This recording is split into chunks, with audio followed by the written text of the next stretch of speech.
আবেদকে চাকরিচ্যুত করতে বেগ পেতে হয়েছে বলছেন পিএসসির সাবেক চেয়ারম্যান। জানাবো আদালতের ঘাড়ে বন্দুক রেখে দায় মুক্তি চায় সরকার। জানাবো সরকারি জমি দখল করে আবেদ আলীর ডেইরি ফার্ম। একটি দেশ কয়বার বিক্রি করা যায় বিএনপিকে পররাষ্ট্রমন্ত্রী। এবং সর্বশেষ জানাবো আবেদ আলী সহ 17 জনের ব্যাংক হিসাব জব্দ। শুনছিলেন সংবাদ শিরোনাম, এবারে বিস্তারিত। আবেদকে চাকরিচ্যুত করতে বেগ পেতে হয়েছে বলছেন পিএসসির সাবেক চেয়ারম্যান।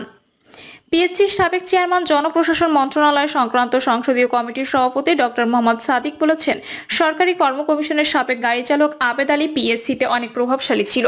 তার প্রভাব এতটাই ছিল তাকে বরখাস্ত করার পর চাকরিচ্যুত করতে অনেক বেগ পেতে হয়েছে পিএসসির তৎকালীন দায়িত্বশীলদের।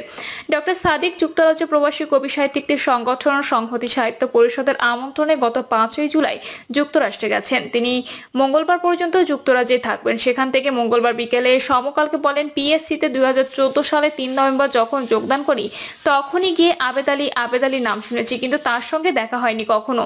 এবার গণমাধ্যমে তার ছবি বা ভিডিও ফুটেজ দেখেছি। ডক্টর সাদিক বলেন, আমি যোগদান করার পর পুরাতন সহকর্মীদের কাছ থেকে শুনেছি পিএসসির অনেক কর্মকর্তারা তাকে সমীহ করতেন। 2016 সালের 2রা মে আমাকে যখন পিএসসির চেয়ারম্যান হিসেবে নিয়োগ দেওয়া হয়, আমি তখন সাধ্যমতো চেষ্টা করেছি পিএসসিতে যাতে কোনো আবেদ আলী তৈরি না হয়।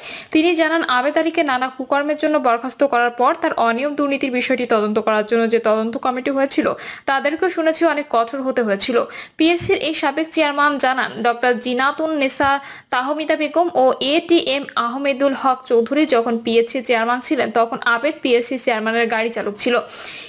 একরাম আহমদ যখন চেয়ারম্যান ছিলেন তখন সে বরখাস্ত হয়, পরে তাকে চাকরিচ্যুত করা হয়। তিনি বলেন, 34তম বিসিএস থেকে 40তম ব্যাচের প্রিলি পর্যন্ত সময়কালে আমি চেয়ারম্যানের দায়িত্ব পালন করেছি। আমার সময়কালে এই সাংবিধানিক প্রতিষ্ঠানটির সম্মান সমুন্নত রাখা এবং লাখ লাখ প্রার্থীর পিএসসির কাছে প্রত্যাশা পূরণের চেষ্টা করেছি। আদালতের ঘাড়ে বন্দুক রেখে দায় মুক্তি চায় সরকার। কোটা সংস্কারের দাবি আজ গণদাবিতে পরিণত হয়েছে। ন্যায্য দাবি নিয়ে আজ হাজার হাজার শিক্ষার্থী রাজপথে। আদালতের ঘাড়ে বন্দুক রেখে এ বিষয়ে দায় মুক্তি চায় সরকার। আলোচনা সভায় বিপ্লবী ওয়ার্কার্স পার্টির সাধারণ সম্পাদক সাইফুল হক বলেন, আদালতের ঘাড়ে বন্দুক রেখে কোটা সংস্কার আন্দোলনের সমর্থন করা যাবে না। এটা আইনগত কোনো বিষয় না, এটা রাষ্ট্র ও সরকারের রাজনৈতিক সিদ্ধান্তের একটি বিষয়। এটা সংস্কারের যে দাবি সেটা আজ গণদাবিতে পরিণত হয়েছে।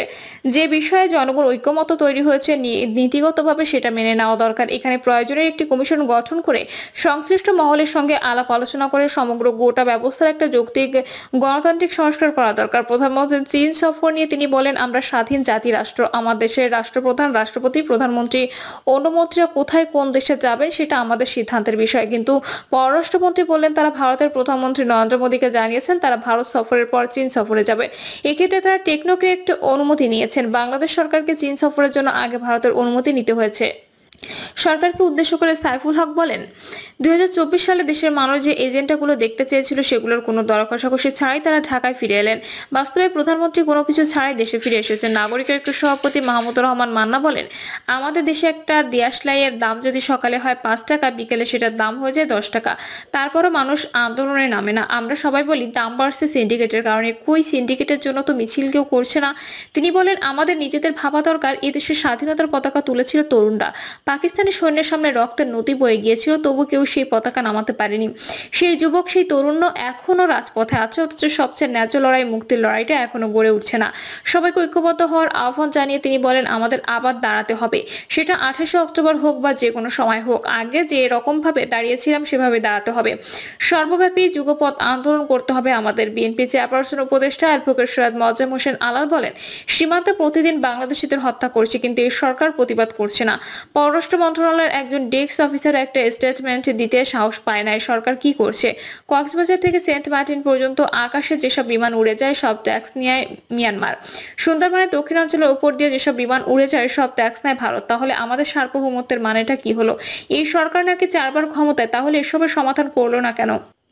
যুবদলের সাবেক এই সভাপতি বলেন, অনেকেই বলে এটা চালাক সরকার, কিন্তু এরা চালাক না, এরা হচ্ছে প্রতারক। এই যুবকরা যখন নিরাপদ সড়ক চেয়ে আন্দোলন করেছিল তখন সরকার তা মেনে নিয়ে সংসদে বিল পাশ করেছিল, একই সঙ্গে ডিজিটাল সিকিউরিটি আইন পাশ করেছিল। এই সরকার কত বড় প্রতারক এটা দেখলেই বোঝা যায়।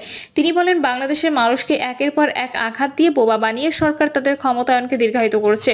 ঐক্যবদ্ধ হওয়ার জন্য যা করা আমরা করছি। বড় দল হিসেবে যদি বিএনপির কোনো কাজ বাদ থাকে তাহলে আমাদের সঙ্গীদের বলবো, বিএনপি নীতি নির্ধারকদের সঙ্গে কথা বলুন। সরকারি জমি দখল করে আবেদ আলীর ডেইরি ফার্ম। পিএসসি প্রশ্ন ফাঁসের অভিযোগ গ্রেপ্তার হওয়া গাড়ি চালক সৈয়দ আবেদ আলী নিজ এলাকায় সরকারি জমি দখল করে ডেয়ারি ফার্ম নির্মাণ করেছিলেন বলে অভিযোগ উঠেছে। উপজেলা প্রশাসন কাজ বন্ধ করে স্থাপনা সরিয়ে নিতে বললেও তা শোনেননি তিনি। স্থানীয় বাসিন্দা ও উপজেলা প্রশাসন সূত্রে জানা যায়, সৈয়দ আবেদ আলী ব্যবসায়ী পরিচয় দিয়ে কয়েক বছর আগে এলাকায় এসে মসজিদ নির্মাণ সহ এলাকায় বিভিন্ন সামাজিক প্রতিষ্ঠান অনুদান প্রদান শুরু করেন। এসব কাজ করে তিনি বেশ পরিচিতি অর্জন করেন। এরপর এলাকায় ব্যবসা প্রতিষ্ঠান হিসেবে একটি ডেয়ারি ফার্ম করতে ডাসার ইউনিয়নের কমলাপুর বাজার সংলগ্ন বড় ব্রিজের কাছে সরকারি খাল এবং সড়ক ও জনপথ অধিদপ্তরের জমি দখল করেন।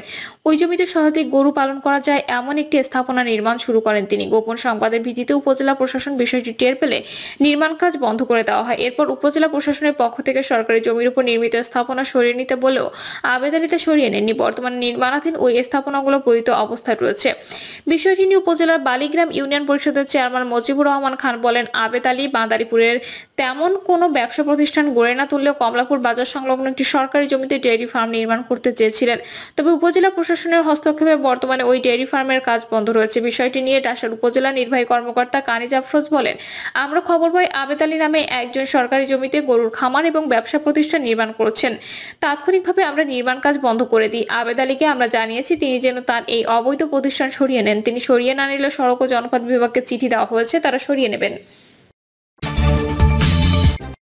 একটি দেশ কয়বার বিক্রি করা যায়? বিএনপিকে পররাষ্ট্রমন্ত্রী। একটি দেশ কয়বার বিক্রি করা যায়? বিএনপির কাছে এমন প্রশ্ন রেখেছেন পররাষ্ট্রমন্ত্রী হাসান মাহমুদ। পররাষ্ট্রমন্ত্রী বলেন, সব দেশের সঙ্গে সুসম্পর্ক বজায় রেখে আমরা দেশকে এগিয়ে নিয়ে যেতে চাই। সেই নীতিটাই আমাদের প্রধানমন্ত্রী অনুসরণ করে চলেছেন অত্যন্ত সফলভাবে। সবার সঙ্গে সুসম্পর্ক দেখে বিএনপির গাঁথো দেওয়া হচ্ছে, সেজন্য তারা উল্টোপাল্টা কথা বলা শুরু করেছে। তিনি আরো বলেন, প্রধানমন্ত্রী ভারত থেকে আসার পর বিএনপি বলতে শুরু করেছে আমরা নাকি দেশটা ভারতের কাছে বিক্রি করে দিয়েছি। প্রধানমন্ত্রী এবার চীন সফরে যাচ্ছেন, এখন আবার হয়তো তারা বলবে আমরা দেশটা চীনের কাছে বিক্রি করে দিয়েছি। যে দেশেই যাই তারা বলে সেখানে আমাদের দেশটা বিক্রি করে দিয়েছি। বিএনপির কাছে আমার প্রশ্ন, একটি দেশ কয়বার বিক্রি করা যায়? সবার সঙ্গে বন্ধুত্ব, কারোর সঙ্গে বৈরিতা না। এই পররাষ্ট্রনীতির কথা উল্লেখ করে মন্ত্রী বলেন, ভারতের সঙ্গে যেমন আমাদের খুবই চমৎকার সম্পর্ক, চীনের সঙ্গেও ভালো সম্পর্ক, রাশিয়ার সঙ্গে যেমন অত্যন্ত চমৎকার সম্পর্ক, মার্কিন যুক্তরাষ্ট্রের সঙ্গেও ভালো সম্পর্ক। ভারত মুক্তিযুদ্ধে আমাদের পাশে ছিল, তাদের সঙ্গে ভালো সম্পর্ক বজায় রাখছে। যারা পাশে ছিল না তাদের সঙ্গেও আমাদের সুসম্পর্ক, আমাদের উন্নয়নে তারা অবদান রাখছে। এটি আমাদের পররাষ্ট্রনীতির সফলতা। তিনি আরো বলেন, শেখ হাসিনা ও তার সরকার মাথা উঁচু করে চলে। শেখ হাসিনা কারো কাছে মাথা নোয়ায় না। খেপাটে মেজাজে রিজভী সাহেব কি বললেন, ঢুলু ঢুলু মেজাজে গয়েশ্বর বাবু কি বললেন, শিক্ষিত হয়েও মির্জা ফখরুল ইসলাম আলমগীর সাহেব অশিক্ষিতের মতো কি বললেন, তাতে আমাদের কিছু যায় আসে না। আমরা আমাদের রাষ্ট্রের মর্যাদা রক্ষা করে সবার সঙ্গে সুসম্পর্ক বজায় রেখে দেশকে এগিয়ে নিয়ে যেতে চাই। সাংবাদিকদের উদ্দেশ্যে হাসান মাহমুদ বলেন, আমি 5 বছর তথ্যমন্ত্রী ছিলাম, 7 বছর আওয়ামী লীগের প্রচার ও প্রকাশনা সম্পাদকের দায়িত্ব পালন করেছি। সাংবাদিকদের সঙ্গে আমার আত্মিক সম্পর্ক তৈরি হয়েছে। প্রিয় দর্শক, এই ছিল এখনকার সর্বশেষ সংবাদ। আপডেট সব সংবাদ পেতে চ্যানেলটি সাবস্ক্রাইব করে বেল আইকনটি ক্লিক করে রাখুন।